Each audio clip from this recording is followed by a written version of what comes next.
Baik, Assalamualaikum warahmatullahi wabarakatuh. Waalaikumsalam warahmatullahi Waalaikumsalam warahmatullahi wabarakatuh. Selamat pagi teman-teman. Alhamdulillahirrabbilalamin. Pada pagi hari ini kita dapat berkumpul untuk melakukan presentasi mata kuliah imunologi, yaitu mengenai hipersensitivitas tipe 1. Kami dari kelompok 1, yaitu beranggotakan Aldi Nur Rahman, Anissa Kausar Firdaus, Daniatul Umayyah, Fani Nur Fauziah, Febri Nur Wulandari, Ira Rahmawati, Muhammad Davin Firmansyah, Nurul Almuizah, Tuti Endarwati, dan yang terakhir saya sendiri Yusil Syana Amanda. Berikut merupakan pemaparan dari kelompok kami. Yang pertama yaitu definisi.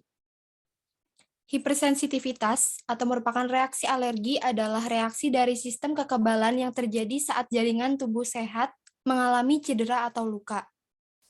Reaksi alergi melibatkan antibodi, limfosit, dan sel lainnya yang termasuk dalam komponen sistem imun sebagai pelindung fisiologis tubuh.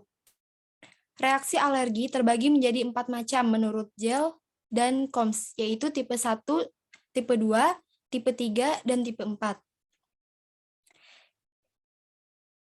Hipersensitivitas tipe 1 merupakan reaksi segera atau biasa disebut dengan anafilaksis yang sering berhubungan dengan alergi. Gejalanya bermacam-macam, yaitu mulai rasa tidak nyaman hingga kematian. Reaksi ini terjadi melalui IgE yang dihasilkan oleh sel mast dan basofil. Pada hipersensitivitas tipe 2 akan muncul ketika antibodi melilit pada antigen yang masuk ke dalam tubuh untuk dihancurkan. Reaksi ini bisa disebut dengan sitotoksik yang terjadi melalui imunoglobulin G atau IgG dan imunoglobulin M atau IgM.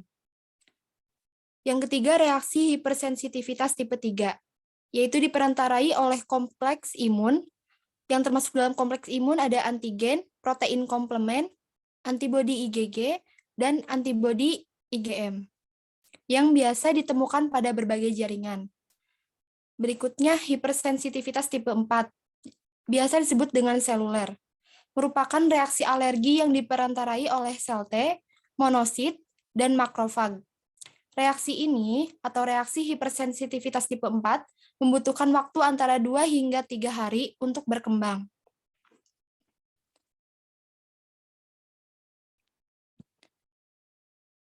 Yang kedua yaitu ada reaksi alergi tipe 1.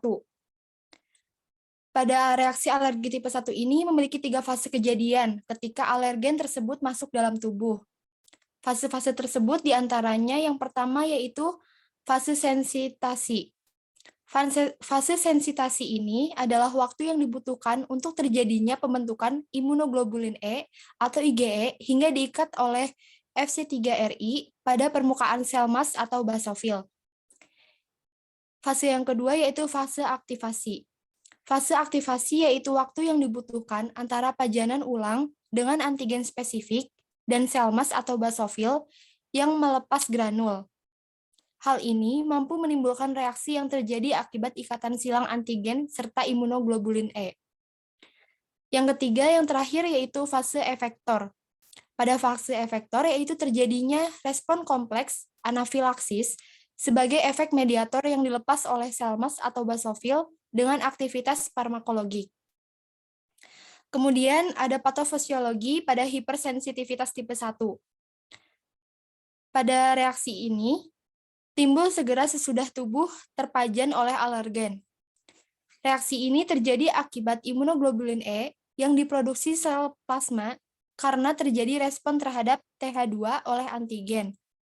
Antigen tersebut meliputi alergen seperti debu, kosmetik, obat, dan lain-lain yang melalui saluran cerna, inhalasi, suntikan, atau sekedar kontak. Nah, mekanisme alergi yang terjadi saat alergen yang masuk menimbulkan respon imun berupa produksi imunoglobulin E dan penyakit alergi seperti rinitis, alergi, dermatitis atopik, dan asma. Imunoglobulin E akan berikatan dengan mediator alergi, yaitu sel mast, dan terjadi interaksi ikatan silang antara FC3RI dan imunoglobulin E pada permukaan sel mas yang memacu aktivasi SYK.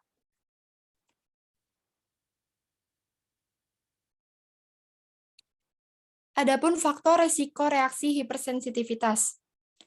Reaksi hipersensitivitas dapat bersifat idiopatik atau diakibatkan oleh berbagai zat dan keadaan.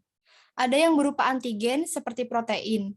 Protein ini terdiri dari serum, hormon, enzim, bisa binatang, makanan, dan sebagainya. Atau polisakarida. Dan juga ada yang berupa hapten yang nanti bertindak sebagai antigen apabila berikatan dengan protein. Yang termasuk antibiotik, anestesi lokal, analgetik, zat kontras, dan lain-lain. Antigen tersebut dapat masuk ke dalam dapat masuk ke dalam tubuh melalui oral, suntikan atau sengatan, inhalasi atau topikal. Berikut beberapa faktor yang diduga dapat meningkatkan risiko terjadinya reaksi hipersensitivitas menurut Mansur 2008. Yang pertama yaitu faktor dari riwayat keluarga, kemudian riwayat atopi, riwayat alergen, alur pemberian obat, kesinambungan atau konstansi dari paparan alergen. Yang terakhir yaitu pemberian imunoterapi berupa injeksi ekstrak alergen pada penderita yang penyakit alerginya sedang tidak terkendali.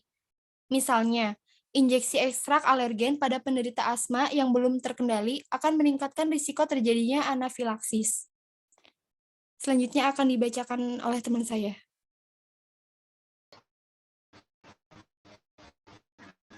Baik, yang selanjutnya adalah manifestasitas bervariasi dalam hal awal mula, timbulnya gejala maupun perjalanan klinisnya. Yang pertama, kulit. Yang kedua, saluran nafas. Yang ketiga, kardiovaskuler. Yang keempat, gastrointestinal. Dan yang kelima, susunan saraf pusat. Beberapa gejala yang sering timbul pada masing-masing tipe hipersensitivitas menurut Gel dan Combus. Hipersensitivitas tipe 1 adalah yang pertama, anafilaksis, urtikaria, angioedem, mengi, hipotensi maesea, muntah, dan sakit abdomen dan diare. Selanjutnya, klasifikasi hipersensitivitas tipe 1.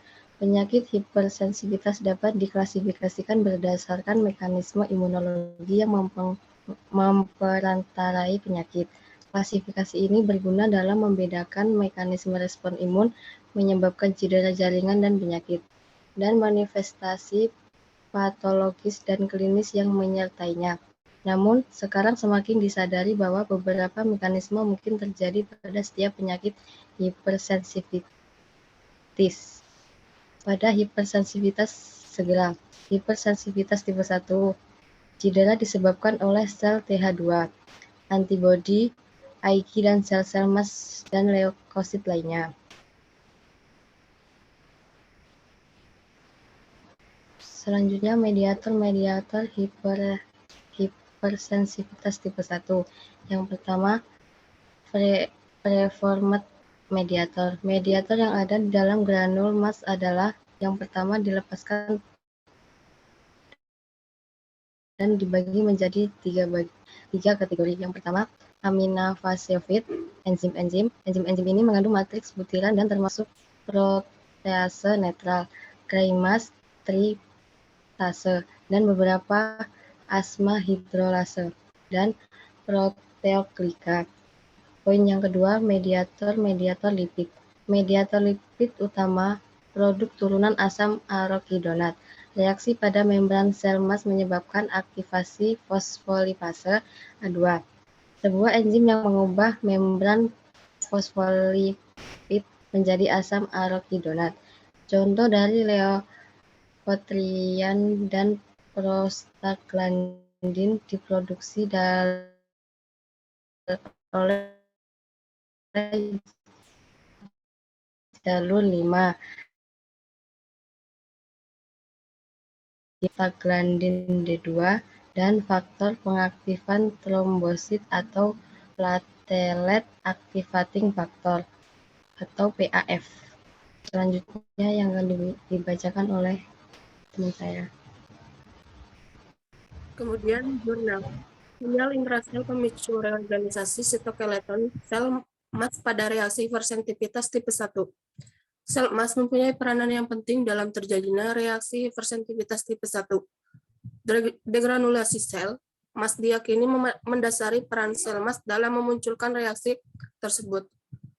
Proses degranulasi sel emas terjadi karena berpindahnya granula sel emas dari sitoplasma menuju ke membran sel dan memuntahkan granula ke lingkungan sekitarnya. Proses transport ini sangat ditentukan oleh reorganisasi sitoskeleton yang terdiri atas mikrotubulus, aktin mikrofilamen, dan intermediat filamen.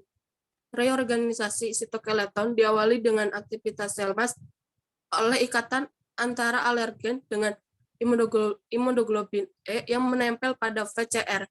Pada pasien dengan reaksi hipersensitivitas tipe 1, sel emas telah tersensitisasi oleh alergen. Sel emas pada kondisi ini mengandung 500 molekul IgE pada permukaan membran selnya. Bagian VAB dan IgE dalam posisi bebas silang antara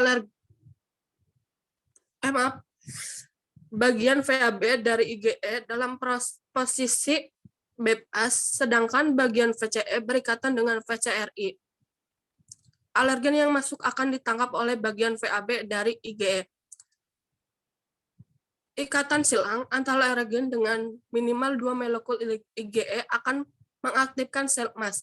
Ikatan ini merupakan faktor yang mengawali terjadinya degranulasi.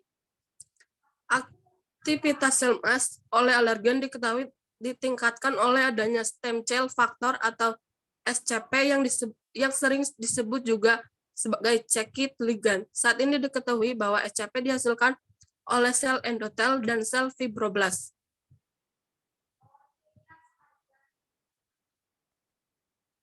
Kemudian pencegahan. Cara yang efektif untuk mencegah atau mengurangi terjadinya reaksi hipersensitivitas terhadap obat yaitu memberikan obat sesuai indikasinya. Masalah reaksi silang di antara obat juga harus diperhatikan. Peran obat-obat anti alergi seperti antihistamin, kortikosteroid, dan sitomimetik dalam upaya mencegah reaksi alergi masih terbatas. Pada umumnya, pemberian antihistamin dan steroid untuk pencegahan reaksi alergi tidak bermanfaat, kecuali untuk mencegah reaksi alergi yang disebabkan oleh radioaktivitas.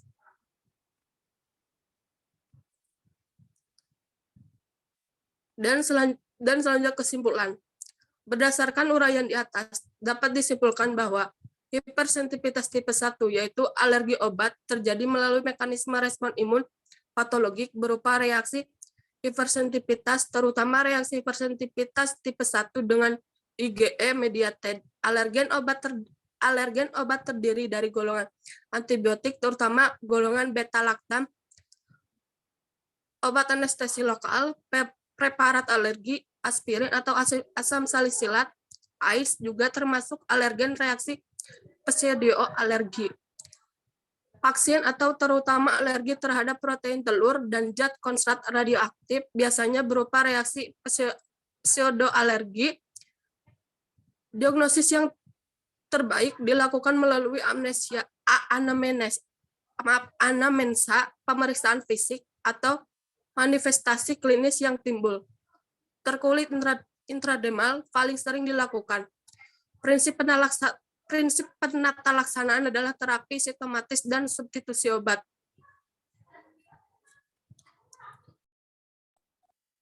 Demikianlah pemaparan materi mengenai hipersensitivitas 1 dari kelompok kami.